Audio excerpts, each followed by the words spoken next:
Hey everybody, this is the third video for section 2.4 for the Advanced Algebra PreCalc section in finding real zeros and polynomial functions. So what we're going to do is we're going to focus on upper and lower bounds of zeros today. It's not going to take that long to get through it. But what I want to do is I want to look at one example of just find all the zeros. So we're going to find all the zeros for, all right, we're going to have g of x equals 3x cubed plus 29x squared plus 88x plus 80. Okay, I know in my last video I went kind of fast on some of these, so I'll take this one a little slower. So what I'm going to do is I'm going to put this in my calculator.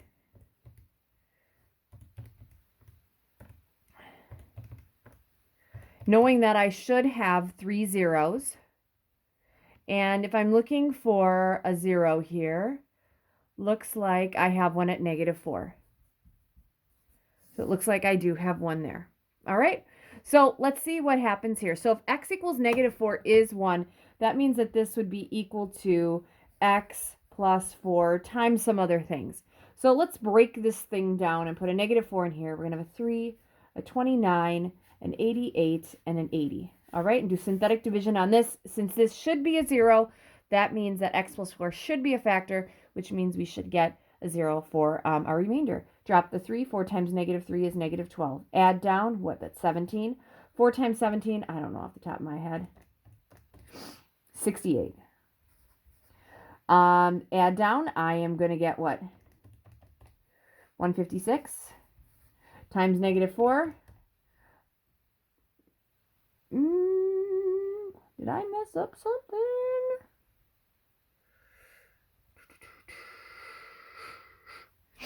Let's see here. 3, -12. Let's see here. 29 minus 12 is 17 times -4. See if I get this. Oh, this should be -68. My bad. It should be -68.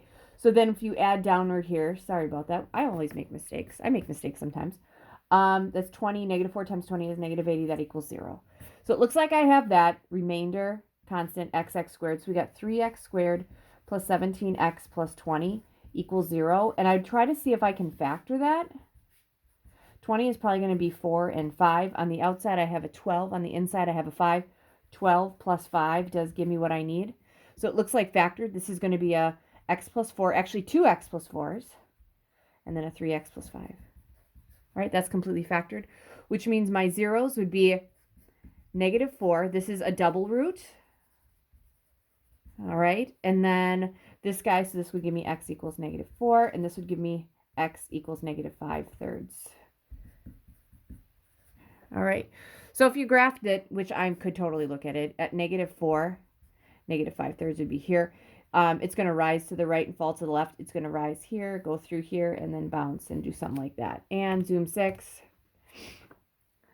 There it is, something like that. Okay, which verifies it. Okay, so what they want to do for bounds is to see how this is bounded, meaning if I'm looking at a graph, am I seeing all of the x-intercepts? Are there any more to the right if I see a V rectangle? Are there any more to the left? Okay, so that's pretty much what we're talking about with bounds tests. Do we use them a lot? No, not that much, but we do use them whenever we're looking at graphs on pictures. Okay, so we're going to look at upper and lower bound tests.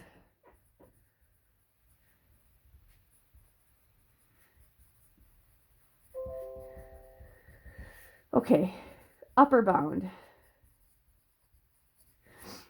Okay, if we have found an upper bound, that means we have found a value that's to the right where all zeros do not go past that number.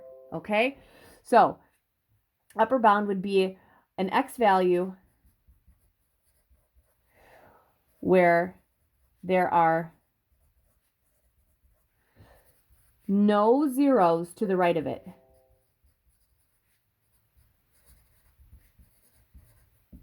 Okay, so what you do is you end up setting this up, upper and lower bound test. You set it up just like you do synthetic division. If it passes the upper bound test, the whole bottom, so for the upper bound test, I'll actually write this down. This just means when you use synthetic division,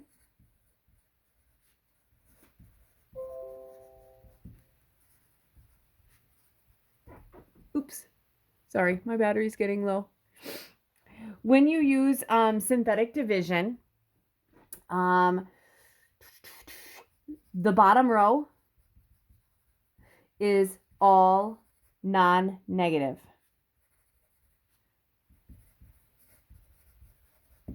Okay, a lower bound means that it's an x value that's to the left where there's no zeros to the left of it.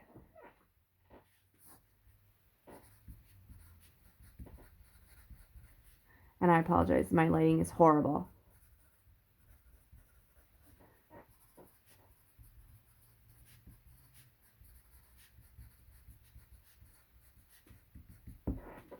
So a lower bound test, you do synthetic division on. Okay, but this time when you're doing synthetic division, that the bottom row is going to be alternating signs. Okay?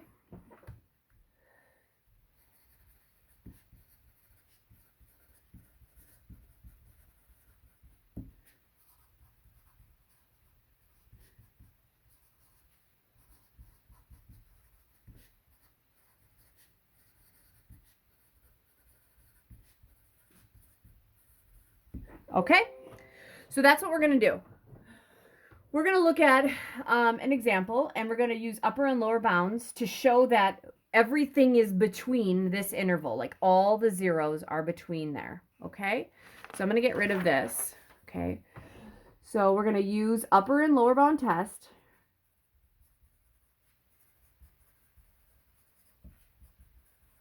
to show all zeros are in the interval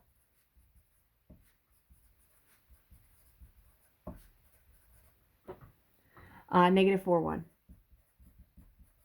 Okay, and a lot of the times this is just used, you guys, when you graph it, and then you're like, oh, do I actually see it? Well, let me do an upper or lower bound test.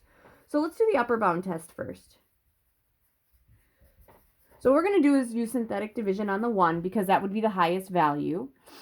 Oh, and I got to give you a polynomial test. And your function is f of x equals 2x to the 4th plus 7x cubed plus 7x squared plus 14x plus 6.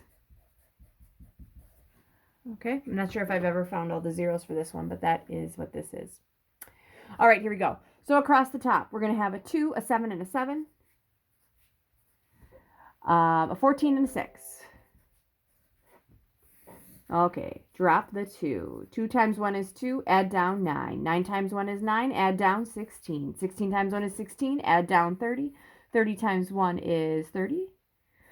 Add down, you get 36. So, since that whole bottom row is positive, that shows this is an upper bound.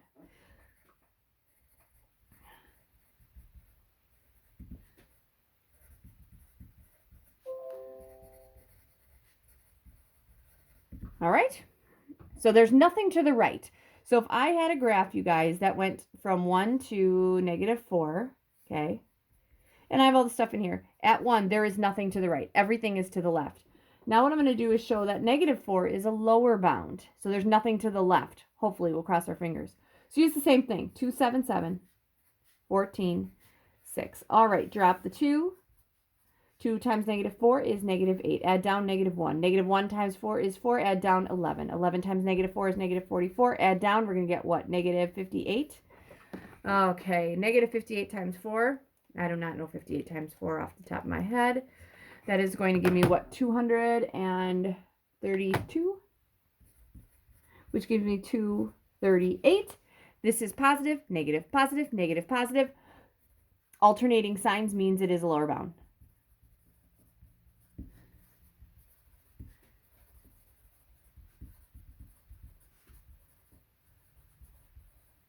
Okay, so like I said, sometimes you'll just get a graph and you'll just pick something to, for an upper and a lower bound, do the test, and just make sure that nothing is on the inside of that. All right, and that is it. That is it for section 2.4. 2.5 is going to be super similar. All right, good luck.